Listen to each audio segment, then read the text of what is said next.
Good morning, everybody. Daniel Spatz from California. English interview. We have a special guest from Italy, Isabella. Last name, I hope I'm pronouncing it well. Tcherkes, right? Isabella, you're gonna tell me exactly if I'm saying it right or wrong. I'm very excited. As you know, we bring to you tennis players, coaches, people from different venues, activities, and we open the doors to everybody in the tennis world. So we're very grateful to everybody accepting our invitation to speak. And today we're going to talk about college tennis, all the experiences that Isabella went through. She played in a high level ITF, junior tennis, WTA, and then she moved to USA playing. Ended up in Loyola Marymount in California. So I'm going to give Isabella. Isabella, you should let me. Oh, right. Chile, how are you doing? Hola, ¿cómo están? Oh, there you go. We got it. Oh, There you go. How are you? Oh, I'm watching, good. How are listening, and you? seeing it very, very well. Look like you are Great, here in the great. That's USA. great. So you are in Italy, right, Isabella? Yeah, I'm in Italy right now. It's Okay. 9:30 What p.m. are over you? here. You moved permanently? Just vacation? What are you doing there? Just on vacation over here over the summertime. We finished our season in mid-May, and then I stayed in LA for a while, and then I came back at the beginning of June, and then I'm staying here until August 25th, until I have to go back to LA for another So year with are the you LMU. done with tennis or at the school? I'm playing another Wow, year nice, for LMU. nice. So Yeah, you're back with Agustin Moreno. yeah, you're a good friend. I remember you came for an interview with the whole team. When was Was it? in 20, Last spring, I think. yeah, I think it was 2020. No, it was 2021. 23, 2021. So then Yeah, I think time so, if I'm flies, not really. mistaken. Feels Anyways, tell like us about yesterday. your tennis life. How and why you started playing tennis? I started playing tennis when I was 11, kind of late for tennis, usual tennis players, but I was swimming before because all my family used to be swimmers. My dad was European champion, so we kind of grew up in the sports life all together. My mom was a very good skater. My sister swam too with me at the same swimming club.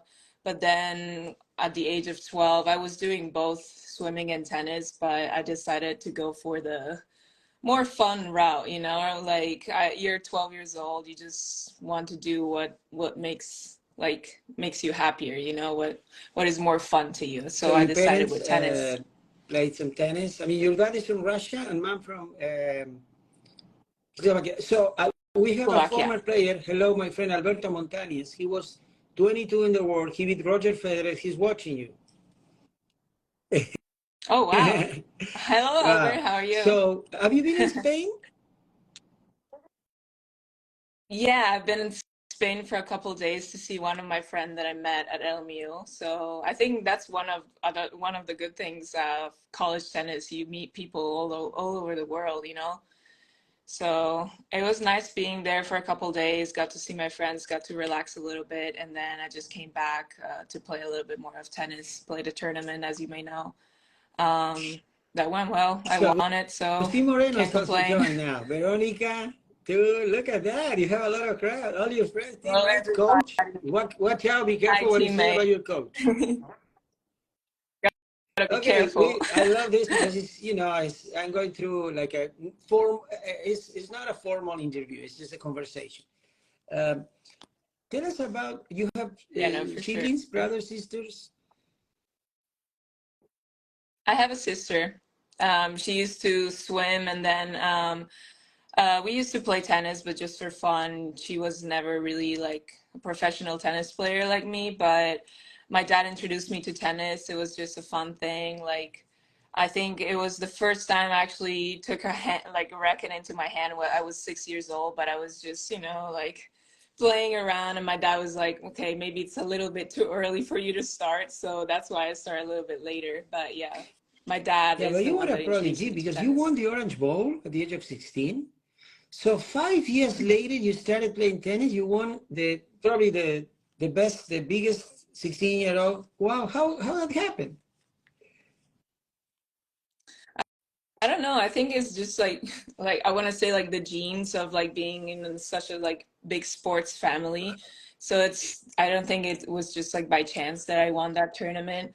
Like the old style Eastern European discipline, it was a very big factor in my family. So I think that also helped in me being a little bit more driven, around like other Italian tennis Yeah, but players, the I way feel you like. speak, how many languages you speak? Six. Tell I us. speak Of course, six. English. English, Italian, Spanish are like how I speak English and Italian, Spanish pretty well too, thanks to Agustin too. I'm able to practice a little bit of Spanish. Also in LA, there's a lot of affluence over there. And then I learned French in school because I went to an international school. That's why I speak English pretty well. And I took Spanish in middle school and then French in high school. And then, of course, because my dad is Russian, I speak Russian, and my mom is Wow. Slovakian, so I speak Well, Slovak when too. you guys are at home together, which language you guys speak? It's just a very mishmash over there. You just go home and you just decide whatever you speak, But yeah, It's but I, it's a little I bit bet of if a you have a roulette over guest, there. he or she will be like, what? What?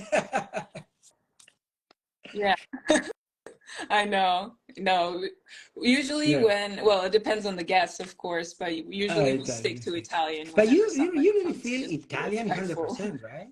Is it the way? No, I mean, I was born and raised here. I lived here for most part of my life, 19 years. So I feel like the lifestyle and how I was raised, around friends and stuff like that is a little bit more Italian. But I think, Yeah. like the blood is still Eastern European. So I feel like that's Okay. basically Isabella, it. when you were growing up playing tennis, your dream was becoming a professional player, or your goal was, no, I want to go to college? Um, no, I started off, I mean, I was 6 years with the Federation when I was here back home in Italy. So I was traveling every week. I was playing professional up until 19 years old. And then I was at kind of like a dry point in my life where I was at a pretty good level in tennis in playing pro, but I was still not like I didn't have that little upgrade that maybe like someone that I used to play with, like Elisabetta Cocciaretto and Federica Rossi, already had. And I was like, okay, maybe I should start thinking about it. And I think my dad also kind of gave me the input of going to college and get it further education. He's an orthopedic surgeon, so he's very into getting, like a good education and not just relying on tennis itself. So I think that was one of the things that he kind of like pushed me into. And I'm glad that he did because I found other things that I'm good at, not just tennis. I just felt like when I was, 18, 19, okay, I have to turn pro because there's nothing else I can do? And So I your think that target was a good was choice I made. USA, college in USA. Okay, but you went to, Yeah. you didn't come to LMU first, right? You went, No, so I started at SMU, Southern Methodist University in Dallas. I got recruited by different universities. I think you know the process. I went to visit different universities in 2019, 2018 actually. And I signed with two coaches. And then 1 month before I had to go to SMU, the two coaches resigned from the position. So I came to SMU with two coaches that I didn't even know the name of almost. And I didn't really get along with them. Everything else was perfect. I had my life outside of tennis. I had the teammates were very nice. Dallas is a very nice city, but like I was still very focused on tennis. So my choice was very, very much into like just the coaches that I didn't get And along with them, what so I was transferred. the main difference between the first experience in your first school and then moving to Los Angeles, which is crazy, right? Hollywood style. Yeah, yeah, it's different. It's different. I definitely found a place in LA. It's, I call it my second home, you know. I feel like when I was at SMU, I was still like a kid, you know, moving to the States, didn't really know how things were going. Like, I used to travel a lot to the States with my parents and everything, but you know, like when you go alone is a little bit different. So I think the real like transformation I had from SMU to LMU is like my independence, you know, how I actually found out so many things about myself that I wouldn't even think about before when I was at SMU. So that Okay, was there one is a of the main question from the things. audience. Thank you, Axel. What do you need to get along with a coach? Which I think is the question is about getting along the relationship, right? Uh, how, because there is a fine line, right, between you're not friends, right, with the coach. The coach is a coach, right? But Exactly. how do you guys get along?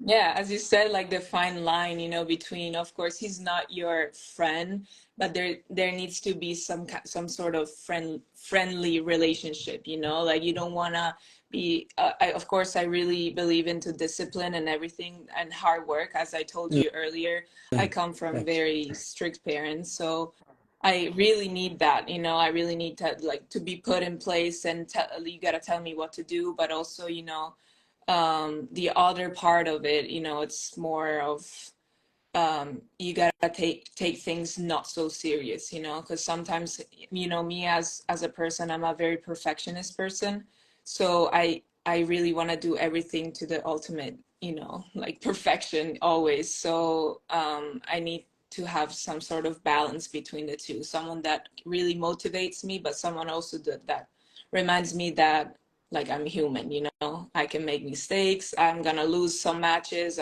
but ultimately the relationship of that is having some sort of balance, you know, someone Fantastic. who And take understands us me. to uh, the training, the day in school, right? Because we have people that parents, coaches that have girls wanted to play college, but first, uh, some parents and players think that it's easy to get to college. Everybody talks about, oh, I want to get a scholarship. Scholarship.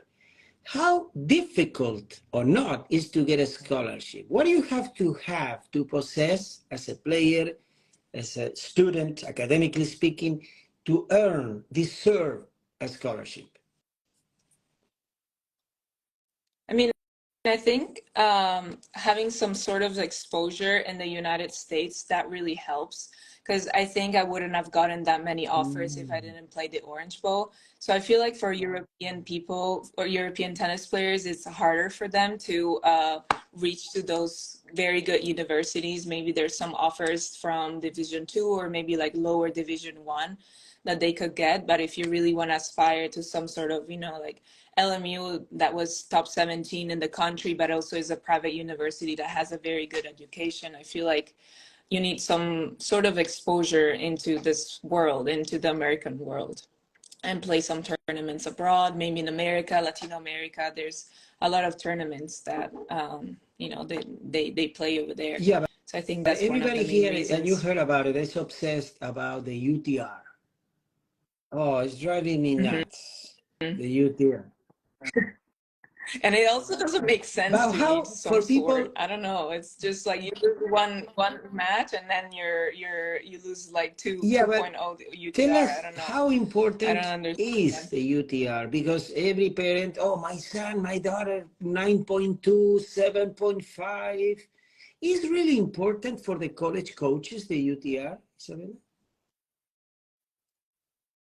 I feel like the coaches see they look at ITF. the ITF and the pro. Yeah, ITF juniors a lot, and then the pro ranking, if they do have one, that's very helpful. And then they look at the UTR, because ultimately if you have if you have a good ranking in the ITF juniors, you're gonna have a good ranking, you're gonna have a good UTR. So I think that's the first thing they see. They also look at the UTR, but I think that's And a second level thing, you wise, know? take us to the tennis court. You play professional tennis. Um, when you're hitting, no hitting, playing matches, Division One, the level is as good as a professional level or not really? I mean, it's not near. I mean, what is the main difference between college and pro? I feel like when I was playing pro, I think also the schedule was very different. You know, when you go play a tournament, you play every day for a week or so, and then you move to another place. And in college is maybe one or two dual matches that you have per week. So I think it's just like different in some sort of way. But I feel like the level when we play lower ranked teams is lower than the ITF pros. Whenever we play teams such as Pepperdine, or we play Princeton, we play Berkeley, those have very good level, like levels that you would see in 25. 25Ks, you know, Okay. 15, And ranking, 25Ks. what would ranking will Mm-hmm. represent 25 and WTA? It will well, the Yeah, I level mean, in college, you mean? what Like the ranking in you college? finish your college career, right? For example, I talked to men, guys, boys, and said, okay, Daniel, if you're a top player in Division One, you can easily win a future tournament and actually play a challenger, which means Definitely. 300, 300 in the world, more or less, in ATP. How about Mm-hmm. WTA? Yeah. WTLA, I feel like it's very, very similar to some sort of way. It also depends on what lineup you play. So if you play 1, 2, 3, I feel like there's players like one of our players, Veronika Miroshnichenko. She's 600. She was 600 in the world. She was playing for us. So I feel like that's this type of level that you would see in those teams, you know. So it also depends on the lineup. Like I would feel 4 to 6, it's, you know, like 800, 900 in the world if you see it Fantastic, on a level fantastic. perspective. Take us to day, typical day in college. What time you wake up? What time you go to classes? What time you go to practice? How long? For how long you practice? When you do your homework? Gene, it's a long day, right? Yeah, it is. And I chose a major that wasn't really the easiest major that I could take, but I mean, I wanted to find something that really challenged me. So I feel like I study and I stay at school above the average of like other college tennis players. Just as a reference, like there's only 4 student athletes that did the same major as I did. So it's a very challenging one. But I mean, usual day, I usually wake up. Depends on the classes. Maybe if I have a Monday, Wednesday, Friday class at 9:55, I wake up around 8. I go to class. I finish around 11:30. Then maybe I have another class before practice. And our practice are always Monday through Saturday from 1 to 4 p.m. So we get to 20 hour per week. We cannot exceed the limit of 20 hours per week that we practice. So sometimes if we need some individuals, or you know, we want to do some extra work, the coaches cannot be present. But ultimately is you can do as much as you want with your time, but also, you know, you got to remember that you're also in school, so you need time to study. And of course, most of the people, like our team is all international, so we're alone over here. We don't have parents that cook for us. We don't have parents that do our laundry. So we got to do all of that by ourselves. So that's another thing that we need to add up to our schedule. So I feel like whenever I leave the house, I like maybe around, I don't know, Uh, 9, I don't come back until it's a long 7 day. p.m. So yeah, And it's a and pretty and long so, day. but you made, I bet, a lot of friends, right? I mean, which is the same environment in the professional tour that friendly or not?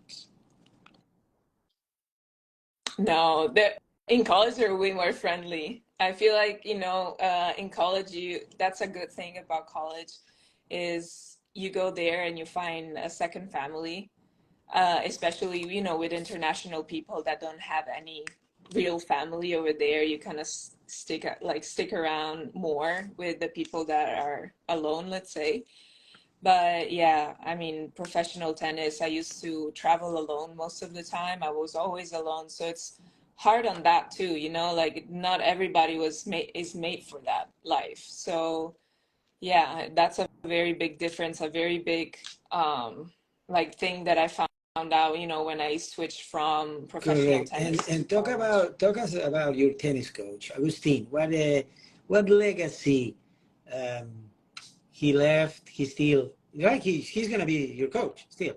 But tell us, Yeah, what do you he's learn? What gonna is be our coach. probably the best advice that he gave it to you? Anything that you always carry with you in your mind when you're playing? Something he said in practice about anything, whatever you want to talk about, Agustin. He said so many things. I remember, I mean, there was one time when I think he understands where I'm coming from and how I'm playing college tennis, because there was like this time we were playing, like he understands that I work hard. I come from a place where I'm used to work hard and everything, but also Mm. to take life, like easily, don't stress too much, but of course you gotta do what you need to do. And I think we were playing once, and I was overworking myself, and he was telling me, like he kind of like over pushed me to some sort that I had, like at some point I was like, can I have a sip of water? He was like, oh God, I totally forgot. Yeah, you can have some water. That was a funny one. But then, like you just sit down, you sit over there with them, and you just talk about anything, and then you start over again. So that's the kind Yeah. of balance that I was telling you before, like you gotta work a lot, but then you gotta remember, okay, I'm human, I need some water, I need a break.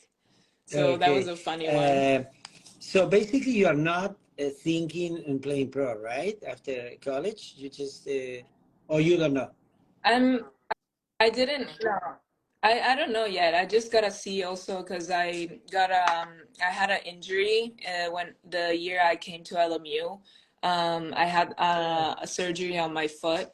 So it's mostly how I'm gonna end up with the season and see how well I'm gonna do the last part, and then just see from there, like there's other things that I found that I'm good at. Like I was in the real estate society at LMU. I got my certification, so that's also like, like one option. Like I like to have options, I don't like to be in the dark and not know what I'm gonna do, so always have a plan B.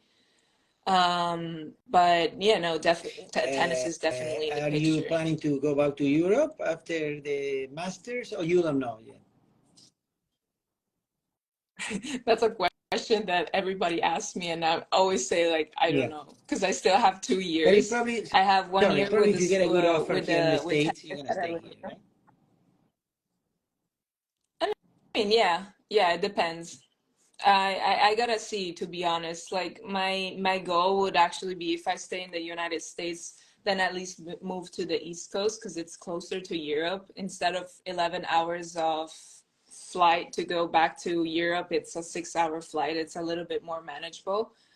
So that will be my one of my main things I would consider, moving to the East Coast, because also, I mean, Florida and California are the best places to play tennis, but also they're the best places for work. So I think it's a win-win, for me, that I Okay. still don't know exactly what I'm gonna do. What, Europe is dominating the tennis world. There's no question about it. What is going on with American tennis from your perspective? You've seen it all in juniors and in college in the USA, future USA players. Why the Europeans are better? I mean, we had a discussion about it actually with Agustin too. I think Europe is just I don't know. I don't know how to explain it, to be honest, because No, no, I don't want to no, go sound ahead. like This is rude free. I or mean, anything, but it's you're just in my like show, the so go hard ahead. work that yeah, the hard work that we put over there in Europe is way different. Even in school, like I had to study way more in school in Italy rather than in the United States. So I feel like I think also like the relationships in Europe are a little bit um, different, you know, in some sort of way that in America everything is very like transactional, you know, like I do this and you do this in return. And I feel like in Europe or in Italy at least, you know, that's where I used to play is like we have a goal and this is how we're gonna get there, you know? It's kind of like more of like a team in some sort of way, like you and the coach. So I think the relationship that you have with your coach is very important to have your success in tennis, not just your talent, because everybody has talent, but you know, not everybody, but you know what I mean. You can have talent and you can be 700 in the world, and then there's so many players that didn't have the skills or you know, like not like extraordinary skills, and they're still top 100 in the world. You know, I think it's also like the Perfect. background that you Perfect. Well have behind explained. it. And we time is going so fast. We almost have 30 minutes already. Uh, yeah, a couple more questions and I'll No let you go worries. because I know it's late. You have to go to sleep. I hope you're okay. No You're worries. fine. In Italy, we go You're to sleep okay. late. Okay.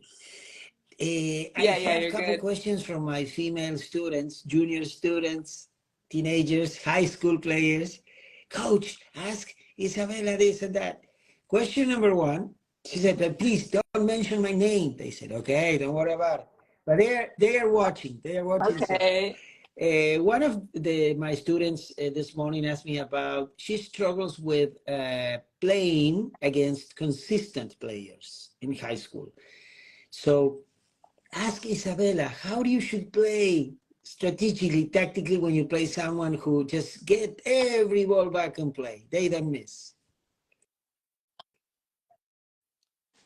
I feel like, I mean, I had the same struggle, so don't worry about it. I feel like just working the point in some sort of way, like, you know, already in practice, start playing a lot of, you know, um, how to say, situational points, you know, where you build a point and then you just wait for the right ball, still being aggressive, but waiting for the right ball to attack, you know, because a lot of people get very frustrated, you know, they want to end the point fast and they're like, oh, I'm pushing, but, you know, they're getting every ball back and I don't know what to do. What I think about whenever I play those people is building my own point and then approaching, you know, closer to the net and taking time away from the other person because that's the difference, you know, with those players, they like the pace. They always have the same ball coming back. So I think taking time away and, you know, like getting the ball in advance, I think it's very And important. That's the how you're second gonna get question through is that. about coach. I'm getting so nervous when I'm playing against with people, with crowd, people watching me. How can I handle that? Because when I'm alone, I play good. When I'm people are, 10 people watching me, I get so nervous.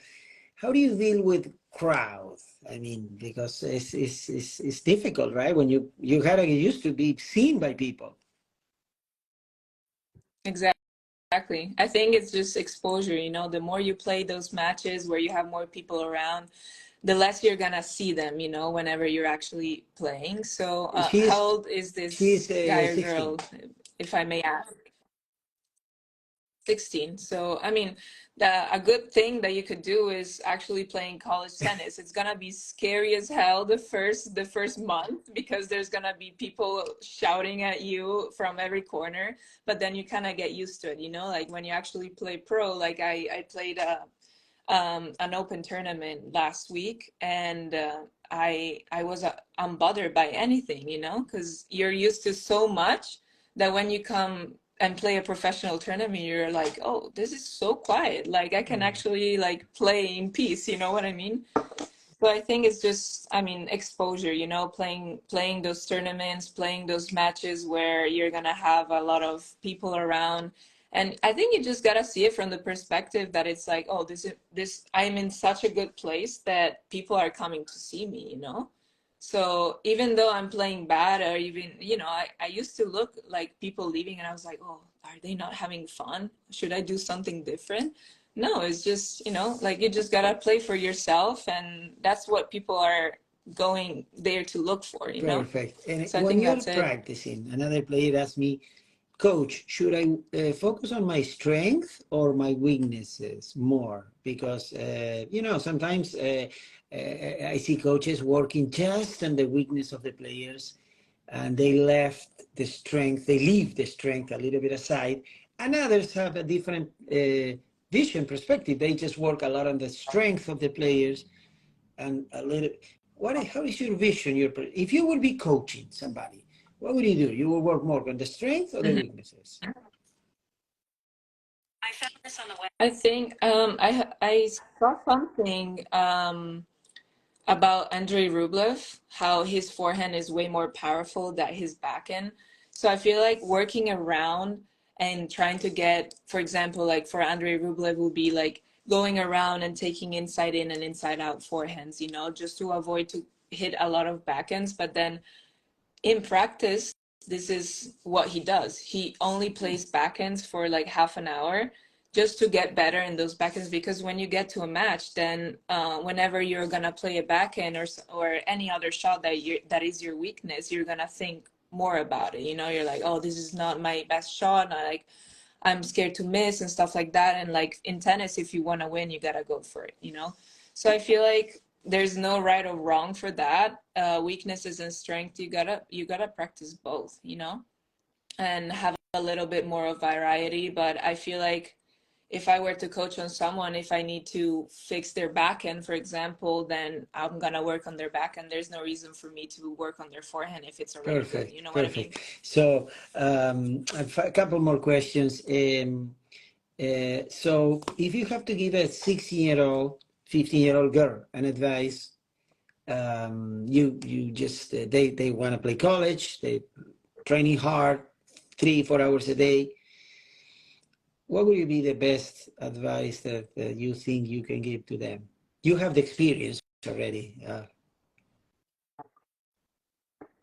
Yeah. So, I mean, I think my journey started a little bit way before than college, you know. So I went to an academy. I was under the federation for 5 years, and then I went to an academy for 3 years. I used to practice 7 hours a day. I don't know how I did that, but I did it.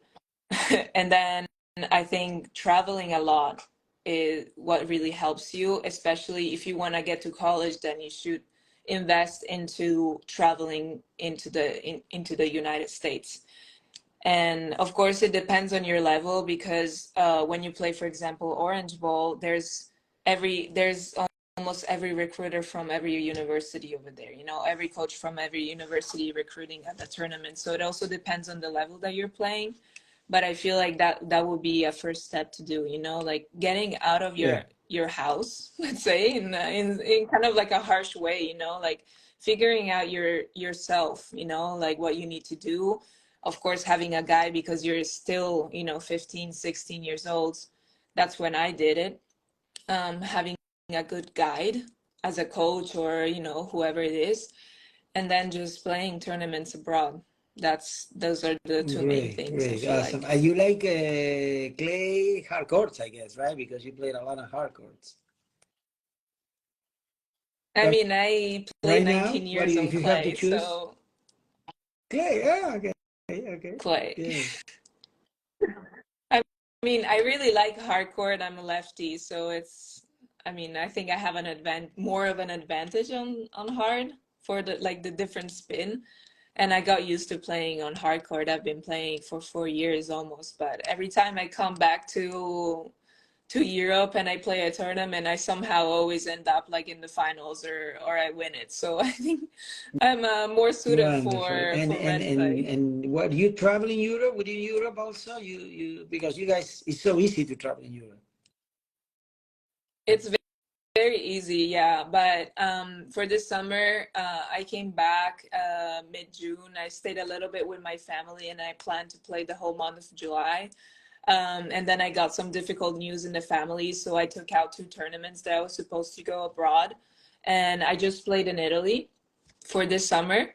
Um, and then, I mean, traveling over here, it's super easy. You see, I went to Madrid for like 3 days, took a Yeah, flight. I was there in 2 hours, then came back for the weekend, you know?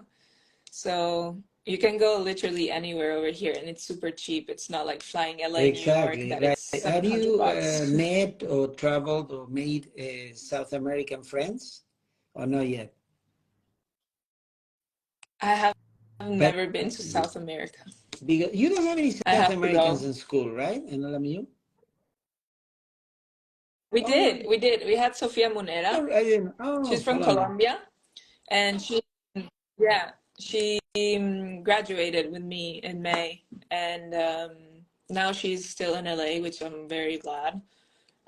That no, because I don't know if you know, but all of the originals graduated, you know, like Eva, Veronica, Victoria, Sophia graduated, and also Luciana, Luciana yeah. graduated. So all of my closer friends left, and I'm here over here and going back to LA. I'm like, okay, what am I gonna do without my friends? So Yeah. at least Sophia is Someone, staying. Coach Alex said, nice rivalry in LA, LMU, and UCLA.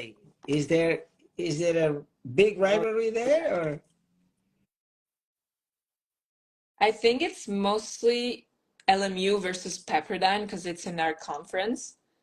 But I feel like Pepperdine is just so good. Like every time we play them, we're like, oh my God, we have so much to work on. They were four in the country. They did semifinals in the NCAAs. They're a very good team. Um, but ultimately, I think also UCLA, whenever I wasn't there yet, but they always lost to them. And then the time that we actually won against them when they were four in the country, we were like mesmerized, you know, like, oh, we were waiting for this for so long. And I think, yeah, the main rivalries we have is not LMU. LMU is our team, Yeah. UCLA and Okay, couple questions for the audience, Pepperdine. and I let you go. How do you mentally cope, Schuler, Benz, with injuries, with an injury? How do you manage, from the mental part? Oh yeah. Yeah, yeah, definitely. For me, personal side, I had two Mm. surgeries, one on my knee and one on my foot that I got in 2021, I think. Just time flies so fast, but yeah, it's been recent. I think just mentally is whatever you can do, you know, like you're so used to being so active, playing every day, and when you're stuck in bed for maybe a month or even more, you know, it's very hard for you because you feel like you're losing time. You know, tennis is a very, very fast-paced like very fast-paced sport, you know. If you don't play a Yeah, tournament, then you lose points. The next week, same thing ever again. So I think it's very hard on your mental side, but I think you gotta see the bigger picture, you know, like if you don't get treated well now, it's gonna come back. So I think just seeing the positive side of it's just, you know, like a little hill that you yeah, gotta overcome exactly. and just doing whatever you can, you know. Whenever you're in the injury, you do PT, you take as much help as you need, you know. So I Another think from that's the Paul main is thing. how does Isabella find the grass? Have you ever played in grass, Wimbledon? Yeah, I didn't play it in Wimbledon. I was supposed to play, and then I got sick 2 weeks before. But I played. I was preparing for Wimbledon in the federation camp because they have a grass court because everybody, you know, like the top tennis players like Matteo Berrettini, Paolini, Cotoretto used to they get ready over there to play on grass. And I used to practice with Elisabetta Cotteretto and Federica Rossi because we were supposed to leave all together for Wimbledon. But yeah, it's pretty slippery. I mean, I think I was gonna play well, but also there's so many injuries that happen on grass and they're very serious ones. So I was always like a little bit scared whenever I would slip and stuff like that. So I think just getting more used to it to grass because I played only what like 3 weeks on it before I was supposed to leave. So I don't know, just getting Sophia more is there. confidence Sophia on it. said, Hi, Bella is the best. Sophia. I'll see you soon. Uh, Oh, and thank one more you. question, Bella, She's before so letting nice. you go. Said one person there is, what should I expect to play in college? I mean, I bet he's asking about the level, I guess. Uh, it depends of the division you play, right? I mean, Yeah, definitely. I feel like if you're playing Division One, as I said before, it depends also on the lineup that you play. One, two, three, I would say maybe like main draw quarters to semifinals of a 15K, or first rounds of a 25. And then lower lineup four to six, I would say, like um first rounds of 15Ks. That's the type of level. So around like, like 900, 1,000 ITF, I would say. And then going up is, I would say, 800 to 600. There's a player that, there was, at least I'm saying for women's tennis, they mm, had Emma Navarro, who's now top 100 WTA and used to play at UVA with Sofia, actually. And yeah. she's very good player, It also depends on the Yeah. on the university And that you the go last to. question, I've done it so many times in all my guests. I was asking them how they describe tennis, the sport of tennis. If you will have to come to my academy and talk to the kids that I'm coaching, right? Guys, boys, girls, this is tennis, the sport of tennis. If you have to describe the game of tennis, how do you describe the sport? How would I describe tennis? Class, I would say. Class? Class and Nice. yeah. Why? What do you mean? What do you mean? I understand, but what Yeah, do I you mean feel like exactly by class. class? I mean, I just feel like, like tennis is very individual sport, like you need to have class. You need to know how to Nice. behave. You need to know when is the time to go for it, when is the time to like hold back a little bit. Like all this like let's say mental games, but I feel like class and hard work, like tennis is a very hard sport, not just physically, like also mentally, like I was telling you before, traveling alone, like the life of a tennis player is very, very challenging. It's not meant for everybody. Perfect. So Agustin class and Moreno, I hard haven't work. seen that. He said Isa is extremely talented.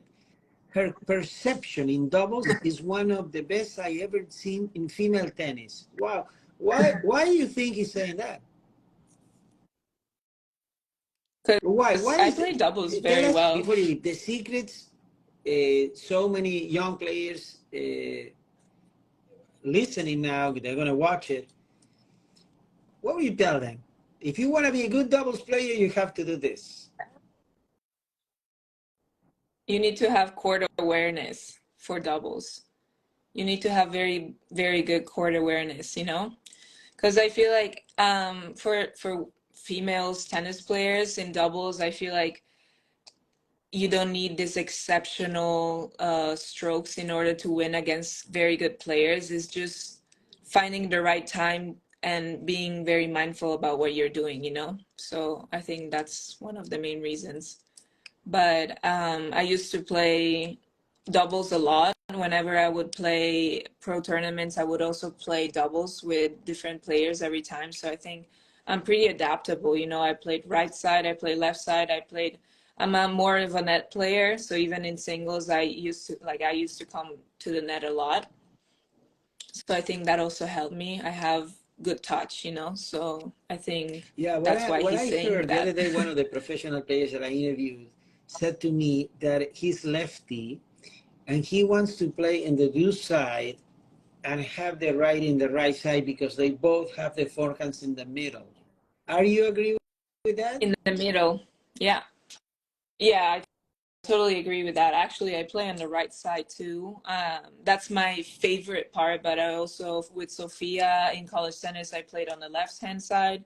I switch around a lot, but my favorite side is on the right side. And when I when we got to 18 in the country, me and my partner, I was playing on the right side. So I think even for poaching, you know, in the middle of the volleys, it's way easier with your forehand rather than your backhand. You have like more angles and also like a little bit more of a wide range in order Fantastic. to poach. Fantastic. So I feel like So, that's easier. yeah, Isabella already, somebody's asking about the UTR. We already talked about it before. So tell me, the Mhm. best thing about this interview. You. Yeah. See, No, I mean, I love talking about tennis, you know, like every time, you know, bringing back memories, talking about what I'm doing right but now, let me, before it's you really leave, you're pleasant, you talking know. about memories. I Any liked it. difficult time it's happened that you felt, I want to go home, I want to quit, I don't want to be here anymore? Have you ever felt that or not really? When you were in college? About college tennis. Not really actually, because I mean, my time in college has been very, very helpful for me, you know. I mean, of course, there were times, you know, like when you would lose a match. I lost a match when we got into NCAAs last year.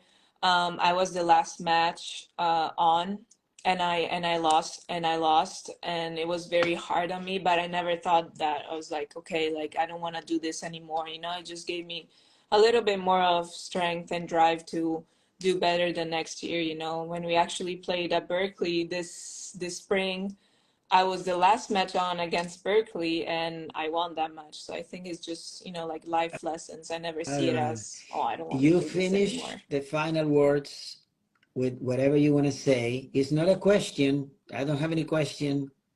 I did what I wanted. I asked you what I wanted, but I want you to finish this to wrap up with whatever you want to say. Ooh, I'm just happy to be here, to be Thank honest. Thank you everyone for being here and listening to me. Go Lions, as you. always. Show, Once a show lion, the, always a want to see, you lion. have it. Oh, Let's go. yeah, there you LMU over here. Yeah. look at Go what I have. Lions. And yeah, no, just happy to be here. Oh wow. Wow. Did Agustin This give is, that to you? I keeping all the track of my interviews here. Oh, that's so nice. I didn't get any present from Agustin. You should, you Maybe I should. should tell him. So, honestly, yeah, people talking about, guys, I'm doing almost all my interviews in Spanish. You got to learn some English. Do your homework. Don't be lazy. Uh, no, but No, honestly, no. I have one more. Um, how old, because sometimes parents come to me with 10-year-old, 12-year-old kids. I said, Coach, Daniel, I just want to see my daughter, my son go to college. Just like they're announcing what they. I said, wait a minute, they're too young. Uh, how old should be, a kid to start thinking about college? So I think, um, well, they have 4 years of high school. It's not like in Italy that we have five. So I think starting when you Oh, turn 17, I think that's when you no, start no, not thinking really about, before okay, 14, 13. what do I No. want to do? No. I have clients that come to me and tell me like, "Oh, there's my daughter that really want to go to college and she's like 12." And I'm like, "Okay, we need to fix her tennis first in order for her to go to a good level in college." So, I mean, I think thinking too much ahead, it doesn't really help you or your kid either, you know? It's just going with the flow. That's how I wanted to end my interview, going with the flow. Just do This is what you. we You do always you. do, going with the flow. Vela, thank you so much. Please, hi to Thank your you for parents having from me. me. And I hope if I I visit the will. campus, I will see you there. No, definitely. Come visit. I You're hope always I'm welcome by welcome. your Thank you coach. so I don't much for know. this interview. Oh, no, I'll talk to Okay. him. No Bye, worries. everybody. Bye. Thank you. And Thank this interview you. will be Bye around the bye. weekend in my YouTube channel. Right now, you're going to stay in my profile. Perfect. So go Bella, go Lions. Everybody's a Lion fan. Thank you so much, Bella. They love it. See you. Bye bye. Bye everybody. Thank Thank you you. very much. See you. Bye. Have a good day.